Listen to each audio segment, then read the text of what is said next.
आज का टॉपिक है साइमन कमीशन। पूरे मॉडर्न हिस्ट्री में सभी आयोग का सबसे फेवरेट टॉपिक है ये साइमन कमीशन। साइमन कमीशन से रिलेटेड जितने भी क्वेश्चंस आपके कॉम्पिटिटिव एग्ज़ाम में आते हैं उनकी चर्चा आज के पूरे क्लास में होगी। 1927 में इसको बनाया गया था, भारत आया 1928 में, रिपोर्ट प्रस्तुत किया 1928 में। ये सारी तिथि आपको डेट बाय डेट इसकी याद रखनी है। साइमन कमीशन क्यों बना था सबसे पहले इसको समझेंगे। जब भी आप ऑफलाइन क्लास करते हैं तो उसके जो तरीके हैं उसको अपनाइए। कोई भी टॉपिक पढ़ें उसके पीछे का उद्देश्य समझें, क्यों हुआ था, कब आया, कैसे हुआ, उसका उद्देश्य समझें। उसके बाद अंतिम परिणाम क्या हुए थे वो समझें, मतलब उसका प्रभाव क्या पड़ा था उसको देखें।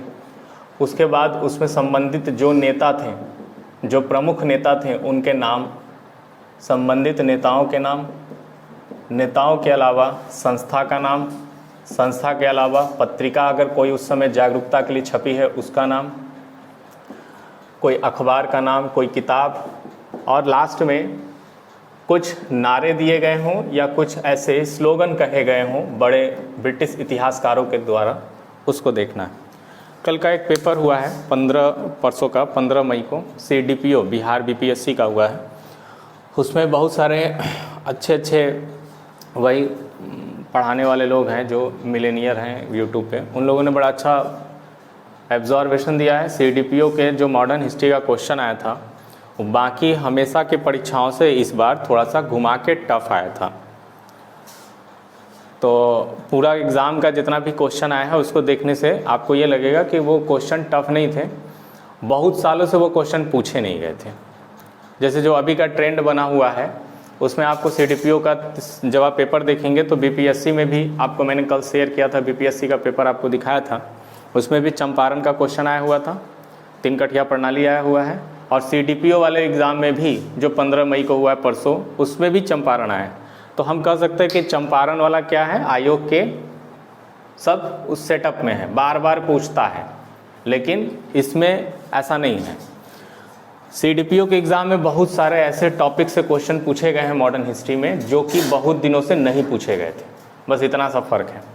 अब साइमन कमीशन हमें देखना है। साइमन कमीशन बहुत बार पूछा जाता है, बहुत बार कम पूछा गया है, लेकिन पूछ दिएगा तो आपको उत्तर आना चाहिए इसका, इसलिए साइमन कमीशन को 1927 में हुआ था, इसको आपको समझना है। कुछ ऐसे इसके टॉपिक हैं जिसको UPSC लेवल से भी समझना है। देखिए हुआ क्या था, मेन क्या है साइमन कमीशन, इसको समझिए। साइमन कमीशन 1919 में मॉन्टेस्क्यू चेम्सफोर्ड सुधार अधिनियम 1919 ब्रिटिश सरकार के द्वारा लाया गया था, ये आप जानते होंगे। इसमें कुछ प्रावधान रखे गए थे। ब्रिटिश सरकार ने एक अधिनियम पारित किया था, सबसे पहले जो प्रभावशाली अधिनियमों में है पूरे मॉडर्न हिस्ट्री में जिससे प्रश्न आपको देखने को मिलता है वो 1909 है, उसके बाद 1919 है, फिर 1935 है। 3 अधिनियम आपको याद करने हैं। उसमें से 1919 का जो ये मॉन्टेस्क्यू चेम्सफोर्ड सुधार अधिनियम था, इसका उत्तरदायी शासन, थोड़ा सा बता देते हैं, उत्तरदायी शासन व्यवस्था की समीक्षा करने के लिए एक आयोग के गठन की बात कही गई थी। लेकिन 1919 में जब ये बना था अधिनियम तो उस समय कहा गया था कि इस आयोग का हम गठन कब करेंगे, 10 साल बाद, इस अधिनियम के लागू होने के 10 साल बाद, और आयोग जाएगी और देखेगी भारत में कि किस प्रकार से भारत में इस अधिनियम का प्रभाव कितना पड़ा है, यानी इस अधिनियम के लागू होने से किस किस तरह का प्रभाव भारतीय व्यवस्था पर, प्रशासनिक व्यवस्था पर, राज्य व्यवस्था पर प्रभाव पड़ा है। लेकिन तत्कालिक प्रधानमंत्री 1927 में कंजर्वेटिव पार्टी के थे। देखिए मैं सारी चीज़ें आपको इसलिए बता रहा हूँ क्योंकि UPSC में भी अगर आप बैठें तो आप क्वेश्चन फंस ना पाए। कंजर्वेटिव पार्टी की सरकार थी उस समय ब्रिटेन में, 1927 की बात हो रही है बाबू, ठीक है। कंजर्वेटिव पार्टी की सरकार थी जिसके प्रधानमंत्री थे स्टेनली,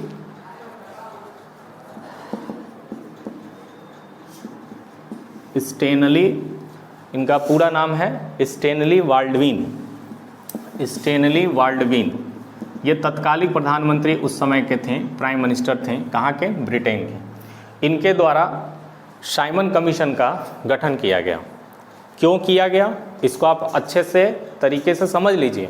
1919 का जो मॉन्टेस्क्यू चेम्सफोर्ड सुधार अधिनियम बना है, इस सुधार अधिनियम का कितने साल? 8 साल हो गए। 1919 में बना, 1927 में ये आयोग बन रही है। 8 सालों में इनका प्रभाव भारतीय व्यवस्था पर किस प्रकार से पड़ा है, उसकी समीक्षा के लिए साइमन कमीशन का गठन किया गया था। ठीक है, इससे आपके बहुत सारे प्रश्न मिलेंगे। निम्नलिखित में से कौन से अधिनियम से संबंधित है साइमन कमीशन? 1919। ठीक, निम्नलिखित में से किस अधिनियम के समीक्षा के लिए साइमन कमीशन को बनाया गया था? 1919। साइमन कमीशन को बनाने से पहले कितने साल की अवधि मॉन्टेस्क्यू चेम्सफोर्ड सुधार अधिनियम में रखी गई थी? 10 साल।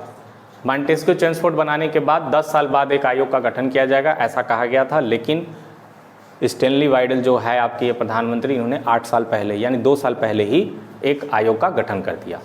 बात समझ में आई? इतना चीज़ आपको क्लियर है? साइमन कमीशन स्पष्ट हुआ कि क्यों बना था, कौन थे इसके सदस्य, क्या थे, वो भी आगे चल रहे हैं। ऐसा नहीं है कि छोड़ के भाग जाएंगे आगे। अब कंजर्वेटिव पार्टी 1927 में थी, ये प्रधानमंत्री थे, इन्होंने क्या किया? साइमन कमीशन का गठन कर दिया। अब इसमें एक नाम आप सुनते हैं, साइमन। देखिए यूपीएससी में ये प्रश्न आया हुआ है।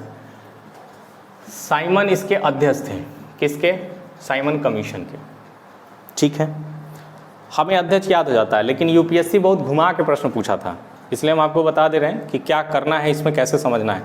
साइमन और एक आपको नाम याद करना है, इटली। इटली नाम से आपको कुछ याद आ रहा है? कब ये कब थे, कहाँ थे, कुछ पता है? कब बताइए? ब्रिटेन के कब प्रधानमंत्री थे? किस टाइम में? संविधान सभा का गठन हुआ। ठीक है, चलिए, यानी आप लोग जिंदा हैं, अभी हैं। चलिए, साइमन जो है ये अध्यक्ष है किसके? साइमन कमीशन के। इन्हीं के नाम पे कमीशन का नाम साइमन रख दिया गया। इटली और साइमन। इटली थे लेबर पार्टी के, जो कि आप 44 में देखेंगे ये क्या बन जाते हैं? प्रधानमंत्री बन जाते हैं। ठीक है, लेबर पार्टी के जीत करिए इटली 1946-1944 के आसपास देखेंगे, जब आपका संविधान सभा की गठन की मांग होगी तो उसमें इनकी महत्वपूर्ण भूमिका होगी। तत्कालिक प्रधानमंत्री इटली होंगे चर्चिल को हरा के। साइमन जो आपके हैं, साइमन आपके अपोजिट साइड में, ठीक है, जिसकी लिबरल पार्टी इनका था, लिबरल पार्टी के ये सदस्य थे। समझ लीजिए, यूपीएससी का ये प्रश्न आया था। लिबरल पार्टी के सदस्य कौन थे? साइमन थे। और इटली कौन थे? लेबर पार्टी के सदस्य थे। ये दोनों सरकार में नहीं है बाबू। 1927 में किसकी सरकार है? Conservative party. और मैंने क्या बताया? लिबरल पार्टी के एक लोग सदस्य हैं और एक लोग किसके हैं? लेबर पार्टी के। दोनों अलग अलग हैं, यानी दोनों क्या हो गए? विपक्ष के हो गए। यानी दोनों विपक्ष के सदस्य थे और इनको किस में रखा जा रहा है? साइमन कमीशन में। यानी इटली भी साइमन कमीशन के सदस्य थे और साइमन तो अध्यक्ष था ही। ठीक है, यूपीएससी ने इस पर घुमा के प्रश्न पूछा था कि साइमन तत्कालिक रूप से प्रतिपक्ष का नेता था, पक्ष का नेता था, कंजर्वेटिव पार्टी का था या लिबरल पार्टी का था। तो पार्टी तो कोई पढ़ता नहीं है, ना कोई पढ़ाता है यूट्यूब पे, केवल बता देता है साइमन अध्यक्ष है, साइमन अध्यक्ष है, तो अध्यक्ष तो हो गए। ये आप चीज़ इसको एक डायग्राम बना के समझ लीजिएगा। ठीक है, अभी भी समझ में आया या दोबारा करूँ? क्लियर है? ठीक है, लिबरल पार्टी और लेबर पार्टी इटली, ये तो आपको 1946 में बार बार मिलेंगे, उसके लिए टेंशन ना लें। इसके अलावा भारतीयों में क्या भी दिक्कत थी? भारतीयों में दिक्कत ये थी, 7 सदस्य थे इसके, ध्यान समझिएगा। साइमन कमीशन कितने सदस्य थे? 7। सातों क्या थे? अंग्रेज। यहाँ मैं श्वेत लिख रहा हूँ, इसलिए इसको श्वेत आयोग बोला गया। अंग्रेज थे, सातों क्या थे? अंग्रेज थे। अंग्रेज को श्वेत बोला जाता था, तो श्वेत आयोग इसका नाम भारतीयों ने रख दिया। ठीक, ये कहाँ उतरा है? 3 फरवरी 1928 को ये बम्बई में उतरा है। उतरा है मतलब समझ रहे हो ना? हाँ, लॉन्च हुआ है कहाँ से? ब्रिटेन से। अब फिर ये यहाँ पर लैंड किया है फ्लाइट से 3 फरवरी 1928 को। श्वेत आयोग पहुँच गए लोग और यहाँ पर क्या कहने लगे इनको? Go back, Simon go back, ये नारा लगा। 3 फरवरी 1928 को जब ये भारत पहुंचा है बम्बई में पहुंचकर जब इसने आगे अपनी कार्रवाई देखनी चाहिए, क्या समीक्षा के लिए? चेम्सफोर्ड सुधार अधिनियम कितना प्रभावशाली था, उत्तरदायी शासन की जो व्यवस्था करनी थी उसका कितना प्रभाव भारतीयों को लाभ हुआ नहीं हुआ, उसकी समीक्षा के लिए लाला लाजपत राय सबसे मेन इसमें प्रमुख नेता थे, जिनका ये कहना था कि सातों के सातों सदस्य क्या हैं, अंग्रेज। ये सातों सदस्य कहाँ रहते हैं, ब्रिटेन में। और ये ब्रिटेन में रहने वाले कैसे भारतीयों पर क्या प्रभाव पड़ा है इस अधिनियम का कैसे बता सकते हैं। इसमें किसी न किसी भारतीय को होना चाहिए, भारतीय यहाँ के व्यवस्था को जानता है, उसने इस सुधार अधिनियम को अपने ऊपर लागू करवाया, देखा है। इन सब चीज़ों से इनका विरोध था। इसी विरोध को लेकर साइमन कमीशन को क्या किया गया, बोला गया go back Simon go back. ठीक है, इतना चीज़ आप देखते रहेंगे। अब इसके बाद लाहौर में साइमन कमीशन को लेकर जुलूस निकाला गया। ठीक है, मुंबई में इनका बहुत सारा विरोध हुआ, लेकिन ये बहुत पूरे मॉडर्न हिस्ट्री में सबसे आप कह सकते हैं बेशरम टाइप का कमीशन अगर आप कहेंगे अंग्रेजों के द्वारा बनाया गया तो साइमन कमीशन था। ये इतना बड़ा बेशरम कमीशन था कि इसने मात्र 2 महीने से 3 महीने में अपनी रिपोर्ट दे दी, सब ठीक है, सुधार अधिनियम बढ़िया है, कोई दिक्कत नहीं। अब फिर से दबाव जब डाला गया तो ब्रिटेन सरकार के द्वारा कहा गया, तो ये फिर क्या किया, दोबारा फिर भारत का पूरा भ्रमण किया। अब भारत की व्यवस्था को देखकर फिर 2 से 3 महीने में फिर से डबल रिपोर्ट दे दिया। मतलब इतना विरोध के बाद भी इसने पूरे भारत का 2 बार दौरा किया है, याद रखिएगा। इसलिए मैं इसको कह रहा हूँ सबसे बेशरम कमीशन। अब इसके बाद लाहौर में जुलूस निकाला गया। इस जुलूस का नेतृत्व कौन कर रहे थे, लाला लाजपत राय। लाला लाजपत राय नेतृत्व कर रहे थे और यहाँ पर लाठीचार्ज हुई। ठीक है, लाठीचार्ज हुई। ये आपका समय है 1928 का, याद रखिएगा 1928 में लाठीचार्ज हुई और लाठीचार्ज में घायल हो गए कौन, लाला लाजपत राय। 1 महीने बाद इनकी मृत्यु हो गई। ठीक, साइमन कमीशन अपना रिपोर्ट प्रस्तुत किया, उसको किसी भी प्रकार से कोई भी ऐसा दिक्कत नहीं हुआ जो कि इनको कहीं से कोई परेशान कर सके। अब इसी के समक्ष आप देखेंगे तो 2-3 चीज़ें आपको देखनी है साइमन कमीशन का, और आपको इसके ज़्यादा रिलेटेड कुछ नहीं है। केवल इतनी बात देखनी है कि साइमन कमीशन के विरोध के बाद जब साइमन कमीशन वापस चला जाता है तो इसी के प्रभाव में नेहरू रिपोर्ट बना है। ठीक, नेहरू रिपोर्ट आपको थोड़ा मोड़ा मैंने बताया है, नेहरू रिपोर्ट बना है। उस समय नेहरू रिपोर्ट बनाने के लिए मोतीलाल नेहरू, अच्छा मद्रास अधिवेशन हुआ था, यहाँ पे आप समझ लीजिए 1928 में मद्रास अधिवेशन जो कांग्रेस का हुआ था 1928 में, इसमें चर्चा किया गया था कि हम क्या करेंगे, विरोध करेंगे। किसका, साइमन कमीशन का। अगर आपसे पूछा जाए कि किस अधिवेशन में साइमन कमीशन का विरोध का निर्णय कांग्रेस ने लिया था, तो याद रखिएगा मद्रास अधिवेशन में लिया था 1928 में, जिसके बाद इन लोगों ने विरोध किया था और गो बैक साइमन इसका नारा दिया था, वापस जाओ वापस जाओ। ठीक है, अब लाला लाजपत राय की मृत्यु हो गई। लाला लाजपत राय को पंजाब केसरी नाम से भी जानते हैं, इसको याद रखिएगा, कहीं लिख लीजिएगा। पंजाब केसरी निम्नलिखित में से किसे संबोधित किया जाता था, तो लाला लाजपत राय को, ये बात भी याद रखिएगा। इसे तैयार करने के लिए देखिए हुआ क्या कि साइमन कमीशन के उत्तर में, साइमन कमीशन जो था उसके रिपोर्ट के उत्तर में नेहरू रिपोर्ट हमारे द्वारा दी गई थी। ठीक, नेहरू रिपोर्ट तैयार करने के लिए जो कमेटी बनी थी, समिति बनी थी, उसके अध्यक्ष कौन थे, मोतीलाल नेहरू। मोतीलाल नेहरू, नेहरू रिपोर्ट की जो कमेटी बनी थी, डोमिनियन स्टेट, डोमिनियन स्टेट का मतलब होता है अधिराज्य, अधिराज्य प्रशासन सुविधा हमें चाहिए, इसकी मांग भारतीयों ने की साइमन कमीशन के जाने के बाद। और नेहरू रिपोर्ट उसका उत्तर था। नेहरू रिपोर्ट बर्केनहुडवा ने बहुत बड़ा चैलेंज दिया था, कहा था कि अगर ताकत है तो क्या करो, अपना संविधान बना के दिखाओ। तो इस चीज़ को एक्सेप्ट किया जवाहरलाल नेहरू, सबसे युवा नेता थे उस समय 1928 में, उन्होंने एक्सेप्ट किया, लेकिन तुरंत एंट्री मारे हुए थे, इसलिए सबसे ज़्यादा प्रमुख रूप से उनको भूमिका नहीं दी गई। मोतीलाल नेहरू उस कमेटी के क्या थे, अध्यक्ष थे, और सचिव कौन थे, जवाहरलाल नेहरू, याद रखिएगा। जो डोमिनियन स्टेट की मांग थी उसके प्रत्युत्तर में नेहरू रिपोर्ट बनाने की जो समिति बनी थी, उस समिति के अध्यक्ष कौन थे, मोतीलाल नेहरू, और सचिव कौन थे, जवाहरलाल नेहरू। इस बात को याद रखिएगा। और नेहरू रिपोर्ट दिया गया। इसके अलावा आपको नेहरू रिपोर्ट में बहुत सारी चीज़ें मैंने बताया है कि नेहरू रिपोर्ट में के बहुत सारे प्रावधान मूल अधिकार में वर्णित हैं, मूल अधिकार में एंट्री दिया गया है। उस समय नेहरू रिपोर्ट में 19 प्रकार के मूल अधिकार को शामिल किया गया था, आपके यहाँ साथी शामिल किया गया, उसमें से भी एक हटा दिया गया। ये सारी चर्चा उसमें हुई है। 1929 में नेहरू रिपोर्ट प्रस्तुत किया गया। तो साइमन कमीशन के प्रत्युत्तर में कौन थे, नेहरू रिपोर्ट दिया गया। आपसे घुमा घुमा के प्रश्न अगर पूछेगा, सिंपल पूछेगा तो आप जवाब दे लेंगे। घुमा के पूछेगा तो यही पूछ सकता है कि उस समय के जो स्टैनली बाल्डविन थे वो तत्कालिक रूप से किस पार्टी से संबंधित थे, प्रधानमंत्री।